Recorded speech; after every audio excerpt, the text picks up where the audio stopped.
The drama surrounding Jake Paul and Gervonta, Tank Davis has turned into something beyond the sport of boxing.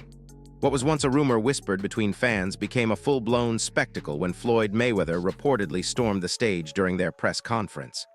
The tension in the room was electric, with both sides exchanging heated words, signaling that this wasn't just another promotional stunt. It was a war of pride, power, and perception. Jake Paul, known for his bold antics and unshakable confidence, looked unbothered as Davis vowed to expose every flaw in his defense. To Tank, this wasn't merely a fight. It was karma, a chance to restore the sport's balance after what many viewed as Jake's mockery of boxing's traditions.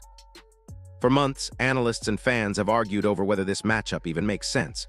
Some call it a freak show, others a necessary evolution in sports entertainment.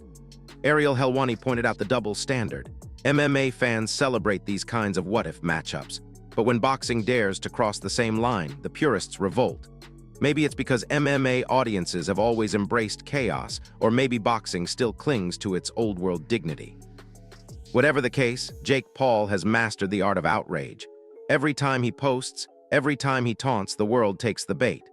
The fight, for many, feels like a circus. But it's a circus no one can turn away from, because even those who call it ridiculous will still tune in, eager to see whether the YouTuber-turned-boxer can actually survive against one of the sport's deadliest punchers. Still, the question of size looms large. Jake Paul is taller, heavier, and more physically imposing than Gervonta Davis. Fighters like Terrence Crawford and Devin Haney have both said it out loud. Tank might struggle to hurt someone of Jake's build, while Jake could knock him out with one clean shot. But others see this as an overstatement, a misunderstanding of Davis's unique power and timing. He's beaten men who were bigger, stronger, and just as confident, yet the critics remain relentless. To them, this isn't about skill or courage. It's about the slow erosion of boxing's soul. What used to be sacred has become a spectacle driven by money, algorithms, and entertainment value. Shakur Stevenson's involvement added even more chaos. When news spread that he'd been sparring with Jake Paul, fans turned on him instantly. They accused him of selling out, of validating a fight they considered an embarrassment. Shakur responded calmly, saying the hate didn't bother him, but his constant replies online told a different story. In truth, everyone seems drawn into this storm. Whether they love it or hate it, they can't look away. Because beneath all the insults, all the jokes, there's a deeper question lingering. Is boxing evolving, or is it losing its identity? Even Floyd Mayweather had to weigh in. While he defended Jake and Logan Paul's right to carve their own path, he didn't hide his doubts about Jake's real skills. Floyd made it clear that the Paul brothers are smart businessmen. They know exactly how to attract attention. But he hinted that Jake has yet to face anyone with the depth and experience of a true fighter. His words carried weight, and they echoed across the boxing world. There's a difference between making money and making history. Then there are voices like Keith Thurman, who remind everyone that controversy sells. He pointed out that the same people criticizing Gervonta Davis are the ones who never miss his fights. They tune in to complain, but they still pay. To Thurman, this fight proves Davis's power as a draw. Whether you love him or hate him, you can't ignore him. In a way, that's the very essence of modern boxing, where spectacle and skill dance uneasily together. Still, longtime fans can't help but feel betrayed. Davis built his career on a promise that he was the future of boxing, a symbol of discipline and precision. But facing Jake Paul doesn't align with that image. It feels like a detour from greatness, a distraction fueled by Netflix contracts and massive paydays.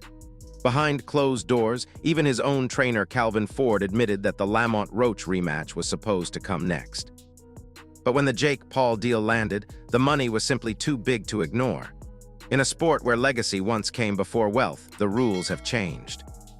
What makes this matchup even stranger is how both fighters are still active in their primes. Exhibitions are supposed to be for legends at the twilight of their careers, not for stars still writing their story. Yet here they are. One, a social media sensation chasing legitimacy. The other, a champion risking credibility for a bag. For Tank, it's a test of patience. For Jake, it's a test of survival. And for everyone watching, it's pure theater. As the fight draws closer, opinions remain split. Some say Tank is setting Jake up for humiliation, a brutal reminder that boxing is not a playground. Others fear the weight difference could turn the tables, giving Jake a shocking edge. But one thing is for certain, this fight will not go unnoticed. It's the kind of event that defines eras, not for its athletic brilliance, but for what it reveals about the times we live in. We've become addicted to the outrageous, drawn to the unpredictable, obsessed with moments that blur the line between sport and spectacle. Maybe this isn't the end of boxing. Maybe it's just its latest transformation. When the bell rings, it won't just be about punches and knockouts. It'll be about pride, image, and the future of combat sports itself. Whether it's a freak show or a cultural milestone, everyone will have an opinion, and everyone will be watching.